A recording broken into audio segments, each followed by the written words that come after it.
Now exercise 6.2 and the question is factorize the following. Students, इसमें जो आपके पास जितने भी algebraic expressions involve होंगे वो आपके पास बिलोंग कर रहे होंगे ऐसी टाइप से जिसमें आपके पास अलजेब्रिक एक्सप्रेशन में चाहे 2 टर्म्स हों चाहे 3 टर्म्स हों, उन टर्म्स के अंदर कोई ना कोई फैक्टर कॉमन आ रहा होगा और जब आप वो कॉमन निकाल लेते हैं तो उसको आप जो है वो अलजेब्रिक एक्सप्रेशन फैक्टराइज हो जाता है. It's so easy by taking the common some common factor as a common and आप जो है वो अलजेब्रिक एक्सप्रेशन को फैक्टराइज कर देते हैं. Here I take the question number 2, that is xy plus xz. Rewrite the question and then write the factors of xy, that is x multiplied by y, and xz, that is x multiplied by z. Look at these two terms, that is x multiplied by y and x multiplied by z. In these two terms x is common. Which factor is common? That is x. X is common, so take this factor as a common. X को आप बाहर लिख लेंगे और bracket में आप क्या लिख लेंगे? y plus z. It's mean this is the first factor and this is the second factor of given algebraic expression, and these two factors are in the form of multiplication. यहाँ कोई sign नहीं है तो it's mean कौन सा sign है? यहाँ पे मल्टीप्लिकेशन का साइन है. तो ये दोनों किस फॉर्म में आ गए? मल्टीप्लिकेशन के फॉर्म में आ गए. इट्स मीन कि आपने इस क्वेश्चन को कर दिया फैक्टराइज. एंड सेकेंड आपके पास फोर्थ पार्ट मैंने लिया है, that is 3m squared np minus 6m squared n. Rewrite the question in solution and then write its factor. 3 के factors आपके पास, because it's prime number तो इसका factor 3 ही बनेगा. m square को लिखेंगे m multiply by m, n को लिखेंगे as it is and p को p लिख लेंगे. आपने इस जो आपके पास टर्म थी इसके तमाम को डिकम्पोज करके इसको फैक्टर्स की फॉर्म में लिख दिया. Then next is 6m square n. अब 6 के पास बेसिकली जो आपके पास फैक्टर्स बनते हैं दैट इज़ 1 2 3 एंड 6. 6 के आपके पास जो फैक्टर हैं दैट इज़ 1 2 3 एंड 6. अब इसमें आपके पास 1 और 6 को इग्नोर करके आपके पास फैक्टर क्या बन रहे हैं? 2 multiplied by 3.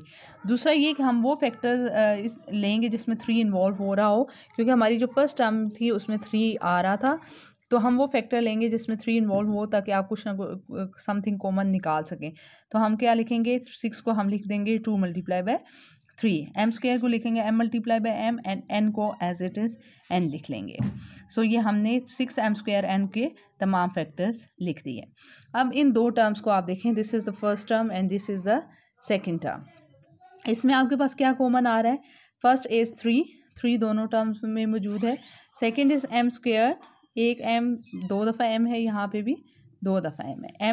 m से कॉमन, m से common and then n common है दोनों टर्म्स में. ठीक है, तो आपके पास क्या कॉमन आ गया? 3m 2 time m and then n आ गया. और रिमेनिंग आपके पास इस टर्म में रह गया p एंड इस टर्म में रह गया 2, दैट इज़ p minus 2.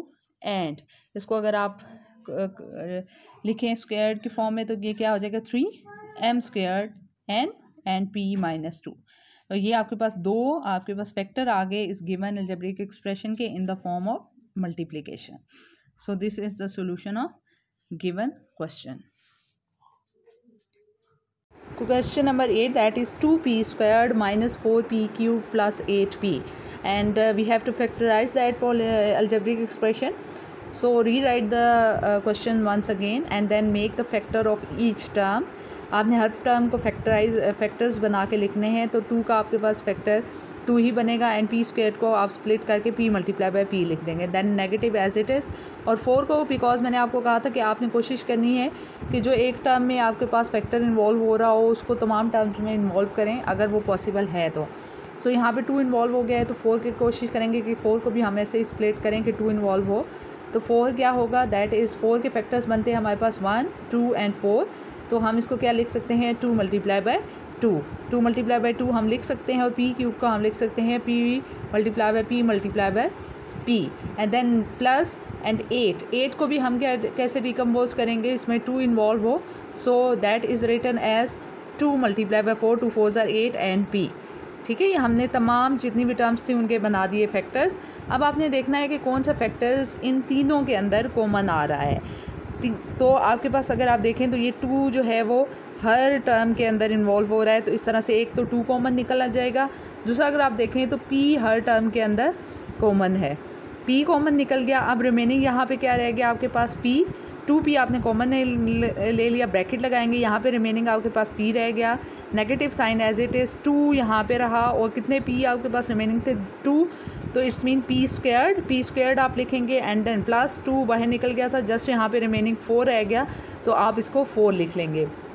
ये आपके पास दो फैक्टर्स आ गए गिवन क्वेश्चन के, और ये दोनों आप देखें तो आपने इस क्वेश्चन को फैक्टराइज कर लिया, बिकॉज ये फैक्टर भी फर्दर जो है इसके फैक्टर्स नहीं बन सकते, और ये जो आपके पास सेकंड इसका फैक्टर है इसको भी हम फर्दर फैक्टराइज नहीं कर सकते।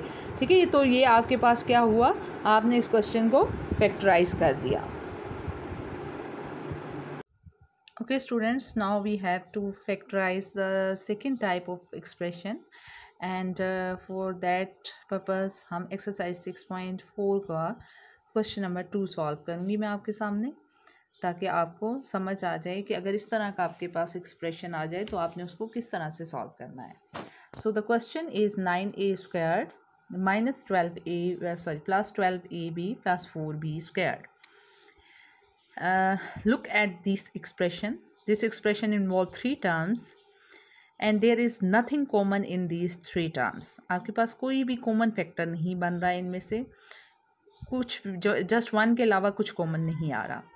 हमने पीछे जो टाइप की थी उसमें भी हमारे पास 3 टर्म्स थी या 2 टर्म्स थी, लेकिन उनमें से कुछ ना कुछ आपके पास कॉमन निकल रहा था। अब जब इस तरह की सिचुएशन आ जाए कि आपके पास जो टर्म्स इन्वॉल्व हुई हैं उनमें से कुछ कॉमन ना निकले, तो नेक्स्ट हम क्या करेंगे, 3 टर्म्स है हमारे पास। हमें ये जो इस एक्सप्रेशन को देख के एक हिंट मिल रही है वो ये है कि ये हम टर्म अगर देखें तो ये स्क्वायर्ड की फॉर्म में लिखी हुई है। ए स्क्वायर्ड से अंदाज़ा हुआ कि किसी चीज़ का स्क्वायर लिखा हुआ है। देन यहाँ पे अगर आप देखें तो 4b स्क्वायर्ड लिखा हुआ है, तो इट्स मीन ये भी किसी चीज़ का स्क्वायर लिखा हुआ है। और देन आपके पास मिड में जो टर्म है दैट इज़ 12ab। तो अभी हम इसको अगर स्क्वायर्ड की फॉर्म में लिखें कि ये किस चीज़ का स्क्वायर है, तो हम इस तरह से लिख सकते हैं कि 9a स्क्वायर जो है वो 3a का स्क्वायर है। ठीक है, clear girls and boys, that is 9a squared is 3a squared. Okay, and 4b square को अगर मैं लिखूँ तो that is 2b squared. 2b का स्क्वायर लें तो आपके पास 4b स्क्वायर्ड आ जाता है। तो ये किसका होल स्क्वायर बन रहा है, 2b का, और ये किसका स्क्वायर बन रहा है, 3a का होल स्क्वायर लें तो ये आ जाता है। अब मिड टर्म को मैं 2ab के फॉर्म में लिख सकती हूँ। कैसे, 2a की जगह मेरे पास यहाँ 3 है, अगर मैं 3a डाल दूँ a की जगह और b की जगह मैं 2b डाल दूँ तो इसको सिंप्लीफाई करें तो वापस आपके पास यही टर्म आएगी। यस, ये चेक करना लाजमी है। अगर आप इसको इसी को बेसिकली हम डीकम्पोज करें, मतलब इसके फैक्टर्स बना रहे हैं, तो आपके पास आपने चेक करना है कि वापस वही चीज़ आनी चाहिए। ए की जगह अगर मैं 3a लिखूं और बी की जगह मैं 2b लिखूं तो 2ab, मतलब इसको सॉल्व करें तो आपके पास 12ab बन रहा है। दैट इज़ 2 3 ज़ा 6, 6 2 ज़ा 12, 12ab, यानी ये इसी के फैक्टर्स हैं। हाँ जी, अब अगर आप ये देखें तो ये आपके पास a squared plus 2ab plus b squared बन रहा है, यानी आपके पास कुछ ये वाला फार्मूले की टाइप बन रही है। a squared plus 2ab plus b squared लिखा है आपके इस फॉर्म में। अगर आपके पास जो है वो एक्सप्रेशन लिखा हुआ है तो आप क्लोज करके इसको a plus B whole square लिख सकते हैं। सो इट्स मीन कि ये आपके पास ओपन फॉर्म में है, फार्मूला की फॉर्म में है, इसमें a की जगह 3a है और b की जगह 2b है। तो इसको क्लोज फॉर्म में आप करके लिखेंगे that is 3a plus 2b whole square. It's mean 3a plus 2b 2 दफ़ा मल्टीप्लाई हो रहा है, ये एक्सप्रेशन 2 टाइम आपस में मल्टीप्लाई हो रहा है, और हमने इसका मतलब एक्सप्रेशन को in the form of multiplication factors निकाल के in the form of multiplication लिख दिया। इट्स मीन हमने एक्सप्रेशन को फैक्टराइज कर दिया।